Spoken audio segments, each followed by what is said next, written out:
Welcome to All Consuming Filming, the Now or Never show. We are so excited today to welcome our audience and welcome my guest. Appreciate having Taylor Calhoon on air, an entertainment band manager and professional actress. Welcome, Taylor. Appreciate having you today. Thank you, Kim. I am so excited to be here. I'm excited to talk to you and see what we got going on today. Yes, and I am interested to dive into about your band management. I've never been a band manager before. Can you tell me about what it's like to be a band manager for Symmetrical Defiance and how your performances go? Did they go as planned? It depends on the day. There's always a hiccup somewhere, there's show days so insane. So there's always something that happens where things just don't quite go off as planned, but it's all what you do with it and how you move with those hiccups. We kind of look at them as like curveballs, really. They're not really hiccups. We're just like, okay, so how can I play without that? How can I make this work? How can we band together and fix all this? And sometimes times don't go as planned. Sometimes other acts don't show up on time. So it's really just a matter of negotiating with people and kind of standing firm as well in your beliefs of where you stand as a band and where you're booked and where you're scheduled. And what's a job description like being a band manager for a heavy metal band? Well, there's your typical description, and then there's what I do. I kind of have my hands involved in everything. Typical managers just kind of book, do the kind of backdoor stuff, and they don't go to shows. They don't deal with any of that stuff. That's up to the band and the crew that they send. Um, Me, on the other hand, I'm out there in the field and I'm in everybody's face and I'm marketing. So it really is just like being very social with people, making sure your presence is known, marketing your band constantly, no matter what I'm doing. I'm always talking about the band. Um, Making connections with venue owners, other bands, um, possibly other agencies, stuff like that, and trying to get yourself out there as much as you can and making yourself accessible for the right people in your platform. So it's a lot of time navigating and marketing, pretty much talking. I understand in being in the entertainment business, there's a lot of moving components, a lot of recipe flops, and a lot of ingredients in that mix. Can you tell me about what the story would be behind how you got started in as being a band manager and a little bit about the dynamics and the personality of the band? Absolutely. So I actually was friends with the drummer before I even knew anybody else in the band. And he came to me one day and he goes, Tay, we're looking for somebody that understands business. And he goes, and I understand you understand business. You're really good at that. He goes, we need a merch girl. We need somebody that understands how things are moving through our market and blah, blah, blah. I was like, all right, man, I'll come and I'll help you out. So I did that with them for a couple of months. We did a festival actually, and I wound up selling like almost 3 grand worth of merch in like 8 hours. And it was just insane, like this astronomical amount that they had never seen. And they're like, how did you do that? And I'm like, I know how to market with people and talk with Yeah. people and, appeal to people. It's a skill that you have as a retailer. And went a couple of months and I started kind of dipping my toe into things, figuring stuff out because I was intrigued. I wanted to learn. I didn't want to go this far. And then uh one night they just looked at me and they're like, you already do the work. You keep doing more and more, so we might as well make you management and give you the reins. And I was like, oh, okay. So I just kind of went from there and has have been learning it as I go and kind of been taking it as my own musical craft, you know. You're in Central New York. What was it like growing up in Central New York? I'm familiar with it because I grew up in a little town called Cohoes. That's where I'm from. What Okay. was it like being in central New York as a kid? As you know, in central New York, there's either a lot going on or nothing going on at all. So depending on the season, you could have a lot to do or nothing to do. In the winter, it's pretty boring. There's really not a lot going on. If you live close enough to friends, that's awesome. But if you happen to live in the country, then that's kind of eh. But other than that, I just kind of made sure that I involved myself in music at a young age and kind of made that a big part of me growing up. And I was that person that was like, where's Taylor in a room listening to ACDC or, something like that. And I don't know. That was pretty much my driving force, at least. Everybody else was partying and I was like, have you heard this new album? Did you hear about ACDC in your childhood, or did you listen to that on the tapes? Tell me about that experience. So growing up, my parents are actually older. I was adopted. So my parents are in their like 60s and 70s now. Um, my mom actually, I just lost my mom. She just recently passed not that long ago. She was 69. So that kind of gives you an idea of like what generation I was like raised up in. So I grew up on I like understand. Arlo Guthrie, the Beatles, Led Zeppelin, AC/DC, a lot of country influences in my house. My dad was a big country person. So I was kind of like into the older, like classic rock. And then as I grew up, probably in my teens, is when I kind of shifted to metal because I started discovering like I remember hearing Godsmack on the radio for the first time, and I was like, "What's that?" And then that's not even heavy, but I was just like, "All right, I want more. Like, how deep does this rabbit hole go?" And after that, that was it. My condolences to you and your family. I understand because I lost my sister. It's not a happy time, and I get it going through the motions and having to try to not cry, but you're really just crying. And I have a lot of compassion for that. And I'll keep you in my prayers with that. I understand you have worked with Matt Peters Yes. and you've worked with Sean Ubeli. How can you tell me how you got involved in being an independent filmmaking and getting involved with big players like Matt Peters and Sean Ubeli, and how you got that chance and what you took away from that? So it actually kind of comes full circle. It does go back to the band. Um, there was a message. I started actually with my first film was with Luca, which was My Brother Came with Chris Fiore. I was in My Brother Came one too. Sorry, that's tongue twister for me. Um, and it started there. And they were like, "Hey, he's looking for some extras. We need some help." And I was like, "All right, whatever. I'll come check it out. This really isn't something I was interested in." And then it kind of like snowballed from there. And then I did Clark County 3, which hasn't been released yet with Sean Utley. And then Sean passed my name over to Matt Peters, and it snowballed from there. And then I did a small independent project that I can't really talk about Yeah. with Ron Bonk. So I've kind of it's nice because in the past like year or so, I've just kind of been spread all over the map with all of these like Mhm. movie makers, and like it's just insane how it's all full circle.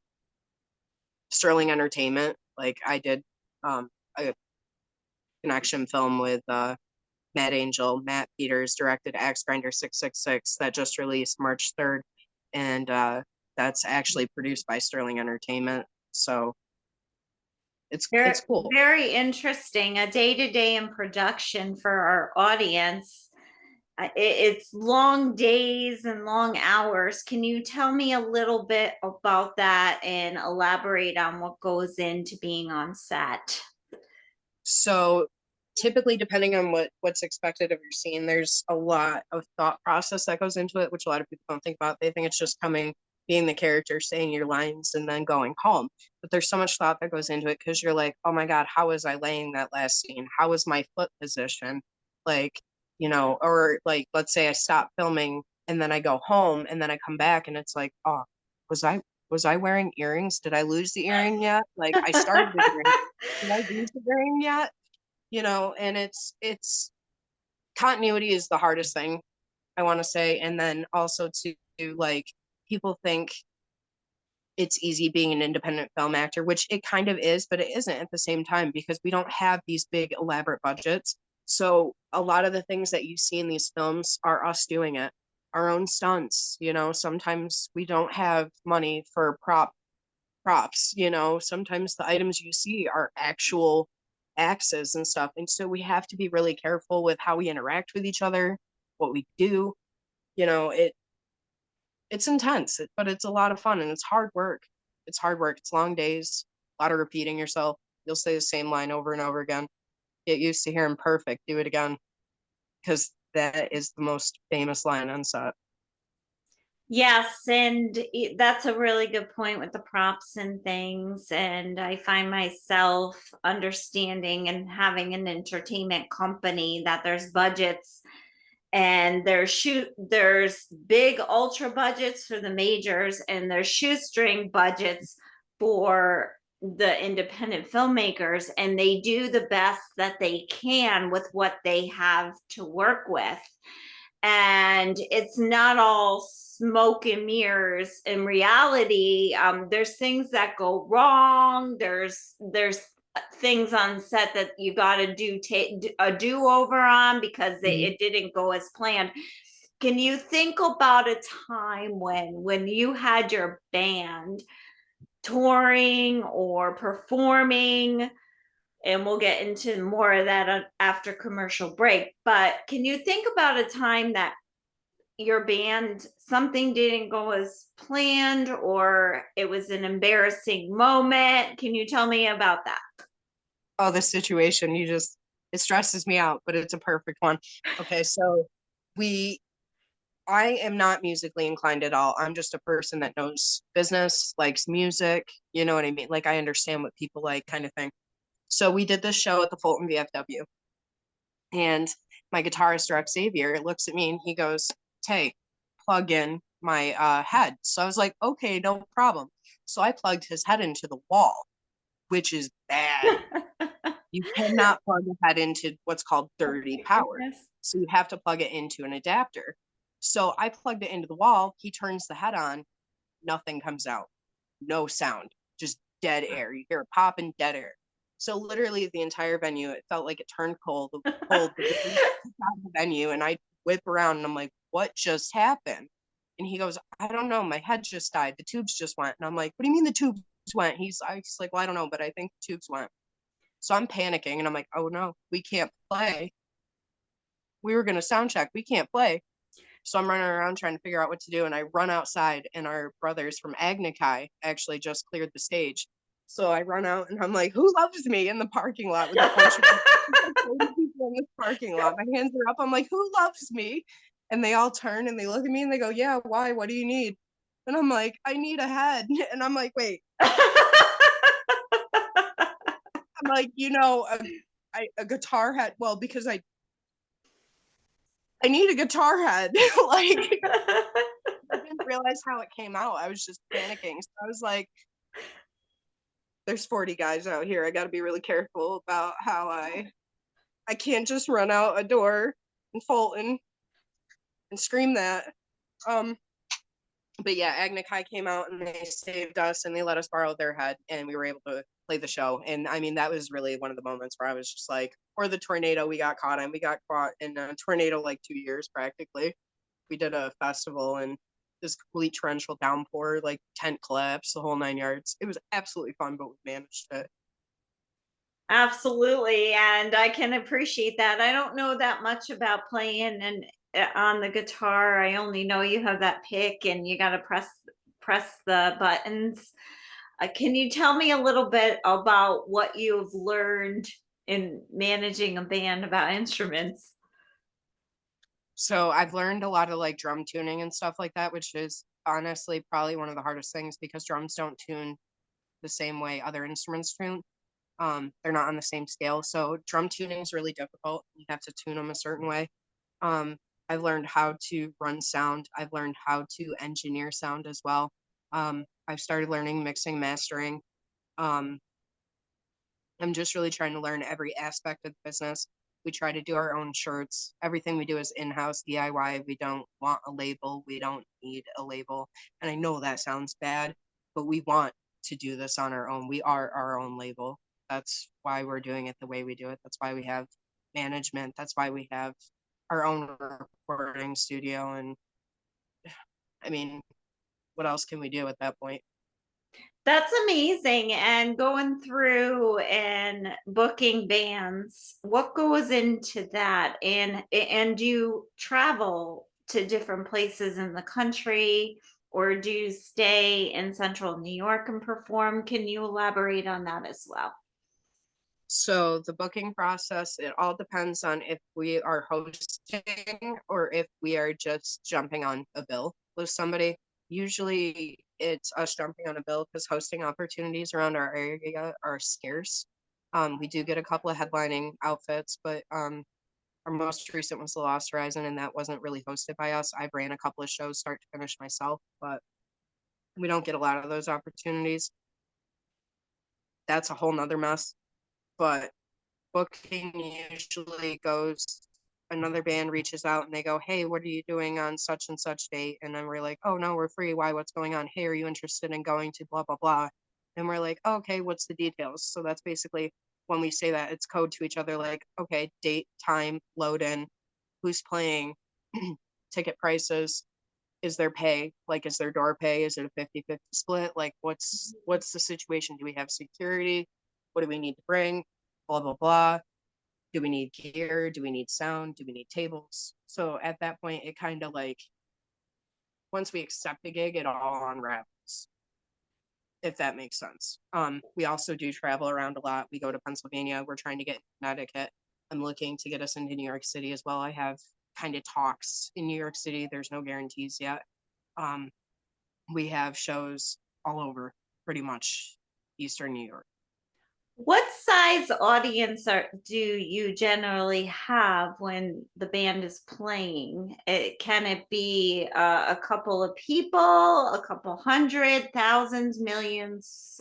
What generally do you have for an audience?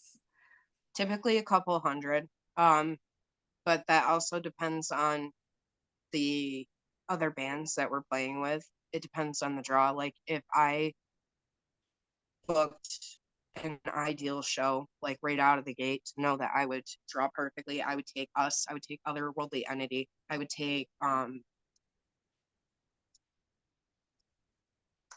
probably Alloy Rain, which we're playing with those two shortly. I would take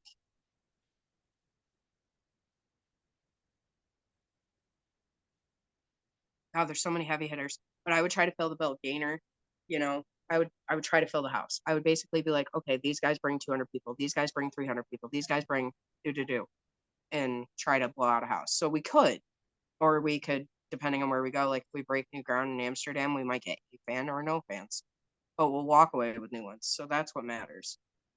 I came with none, but I left with more. We're going to take a break. When we come back, we're going to get more into the Now or Never show with Taylor Calhoun. It's amazing conversations that we're having right now.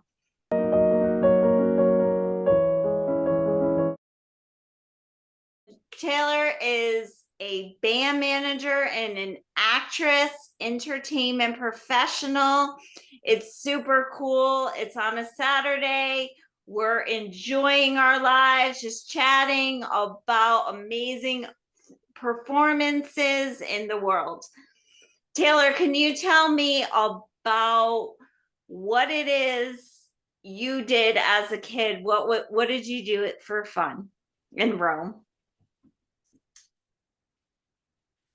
I did a lot of outdoor stuff. I was very like active in nature, a lot of hiking, camping, fishing, stuff like that, gardening, which funny to hear coming from, metalheads.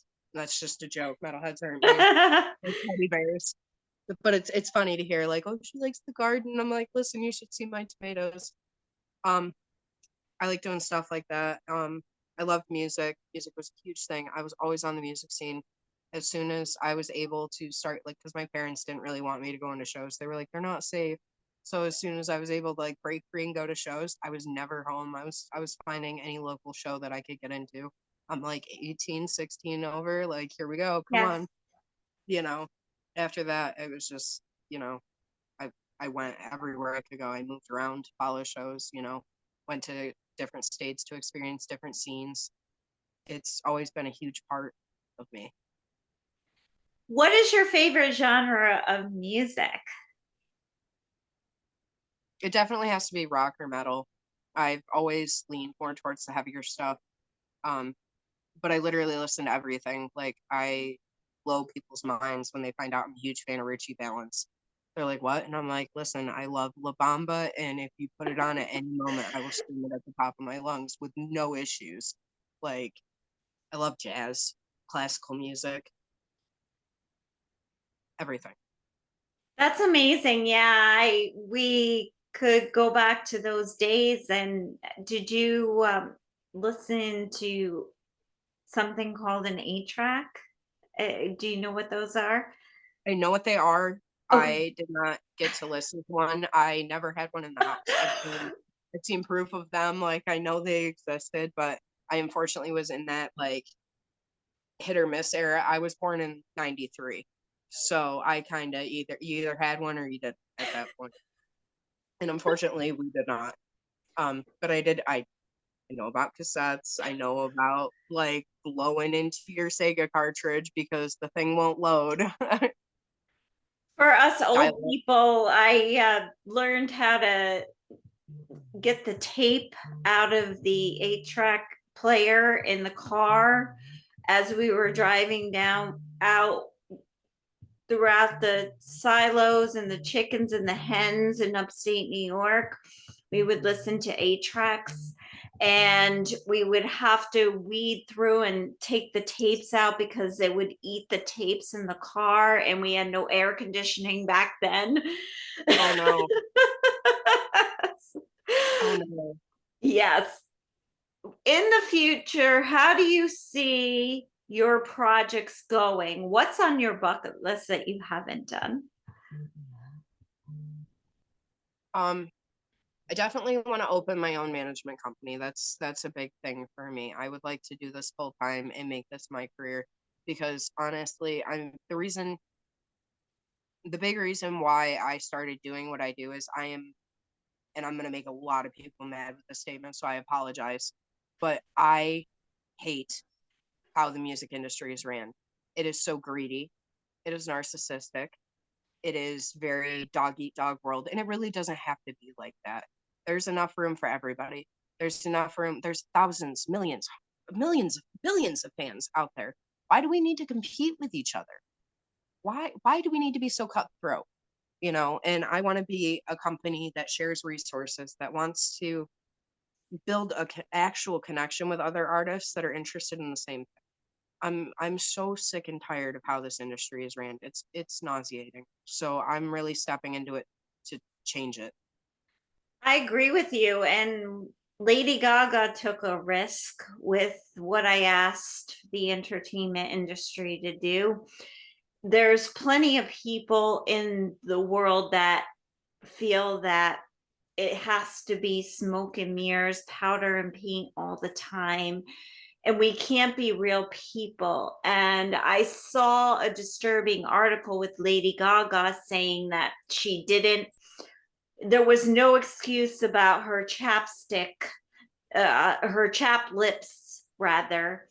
And she was performing a scene in performing a at the Oscars with no makeup on. And that really just came from me. I asked the industry to start getting a little bit real so that we could treat and teach messages that it doesn't have to be you're beautiful all the time, you're a size zero. This entertainment industry has to start getting a little bit more realistic with what they're doing. So I definitely agree with you.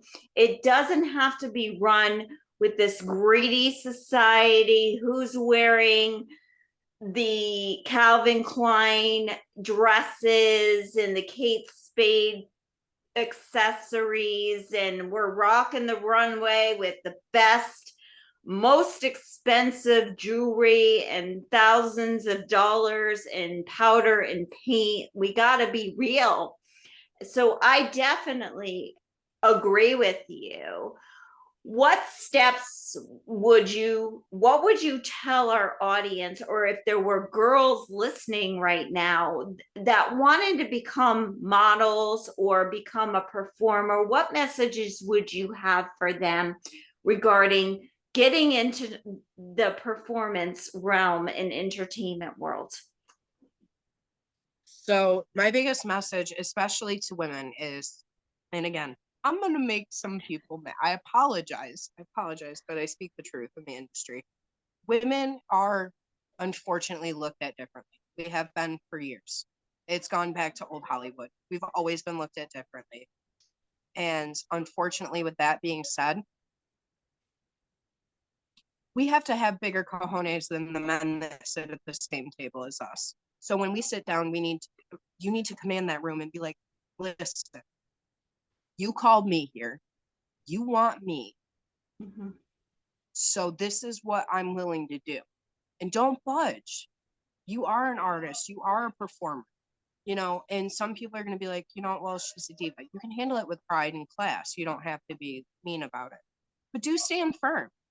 I don't push on people.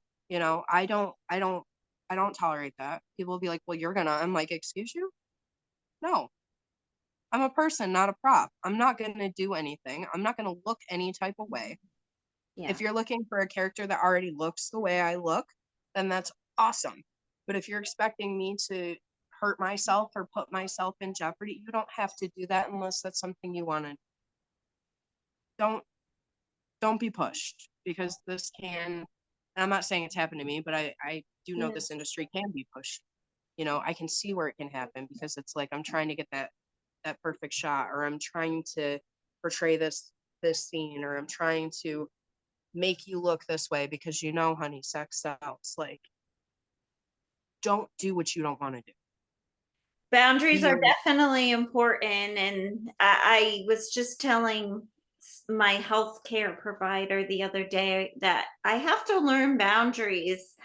And some of these people in our audience think that they have to exceed, they have to drive the Mercedes, they have to look the part. And that may not be necessarily what the world is looking for. They may be looking for somebody with ripped jeans that looks grubby to cast them in a film. And it just, can you think of about a time when you auditioned for a film and what you thought they may have wanted, but they wanted something different? Can you tell me about that? Unfortunately, no, I can't tell you about auditioning for a film, because kind of all my films just kind of, it sounds bad, but they kind of fell into my lap. It was just kind of like people reached out to me, or they passed me along to other people. Um, but it was, for me, building my characters, at least, was a lot of communication with the director. The only one I didn't really have that communication opportunity with was Chris Fiore and My Brother Kane 1 and 2, because I had never worked with him before. I didn't know him. It was so last minute.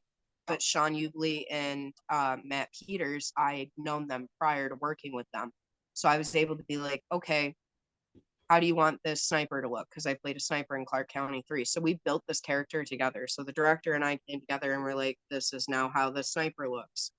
Because I want to meet you and build your vision with you, Yes. but also kind of build myself into that, because I have to play it, or whoever it is. I have to play that person. So I want to make sure I'm comfortable playing that person, and I'm in something that I can wear, move around in, blah, blah, blah. So I like to personally build a person with my director, because then we're both happy. Then it can't be like, why does she have purple hair? Well, I don't know. I thought she'd look good with purple hair. No, she's supposed to have, well, now she's got purple hair, you know. Absolutely and definitely. If you could work with any person in the entertainment world, who would it be? Quentin Tarantino. Why? There's just something about that man. Like, listen, it's his movies are so just sick. I know it's just the things that that man thinks of should be illegal, and it's so well executed, and it's just the right amount of just grunge and in your face. And with me being mainly in the horror industry as well, it's kind of right up my alley, and I'm like, that kind of be my shtick. Some people don't realize what we can do here at All Consuming Filming and the Now or Never show. You may get your dreams someday to work with that person. And for me, it was a person by the name of Ryan Gosling. And then I went into a business relationship with a man that was in a movie with Ryan Gosling, and I loved his Notebook performance, and he just has a special place in my heart. So we can get dreams done at some point in time. What I like that. what projects would you like to do that you've never done before? That what kind of, you mentioned you wanted to run a management label, but what projects specifically would you want in your company? If you were to start a company right now, what kind of projects would you look for? So, as far as like building it, as far as like department wise, are you saying? Like, if I were to put all these projects in to build this company? Yes. Okay. What would be an example of a project that you would want to work So, on? I would definitely need to work on getting like merchandising, getting the actual physical merchandising department going, because if I did that, that would save me so much time and energy. Merch is 95% of the game. I would also like to kind of like Like hire a team. hats and tote bags and Yeah, that kind of thing. stuff like that. Understood. And I'd like to hire like a street marketing team, a team specifically to go out in the street and actually market us, because that's where half of our clientele comes from. If you think about it, like if you don't hit social media and you hit the streets, that's the other half. Yes, So absolutely.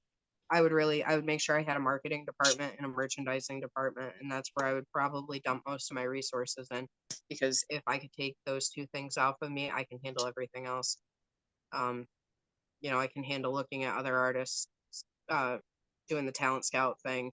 We actually just signed a young gentleman to our label not that long ago, and we're working on starting up his career and trying to take him along with us and trying to build like our own little family that we could build shows off of and eventually just run circuits off of ourselves, and we won't need to really bounce too far out and just run tours constantly off of our own label. So for our band, we actually are on Facebook. That's probably the easiest way. You can message us on both. I have Symmetrical Defiance, just straight up Symmetrical Defiance on Facebook. That's the band page.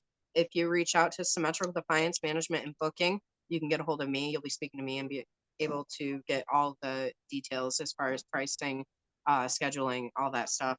Um, Also, for me, you can reach out to me on Facebook as well. It's under Taylor Calhoun. Um, and it has actually the profile picture for my bio is the same. So the picture link to the video for this is the same as that. And Facebook's pretty much the easiest way for all of us. We have so many different platforms. We needed to find one local area to put it all together. And where will we see Symmetrical Defiance's music? So we're on all major music platforms. You can find us on Spotify, Pandora, Apple Music, YouTube, any of that. Also, we have a link tree. If you go to linktree / JOSHUA FRANCHI, that has all of our social media and our contacts, and also all of our music platforms and our digital EP. And to book you, do you have an agent or you're running your own? I am my own agent. Okay, perfect. I do want to let them know if they do want to check out Symmetrical Defiance, they can see us live June 24th at the Pit at the L. Tickets are available at the L Live. That's where Otherworldly Entity, Abstantia, Bound and Quartered, and Symmetrical Defiance are playing. Also, you can catch us April 22nd, Stanford Clock Tower at 37 Prospect Street in Amsterdam.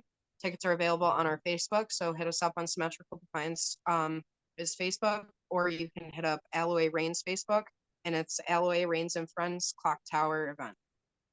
Thank you so much, Taylor. And for our audience, you're going to want to catch that show. It's a do not miss. It's awesome. I appreciate your time, and I know it's valuable for coming on the Now or Never show. Thank you.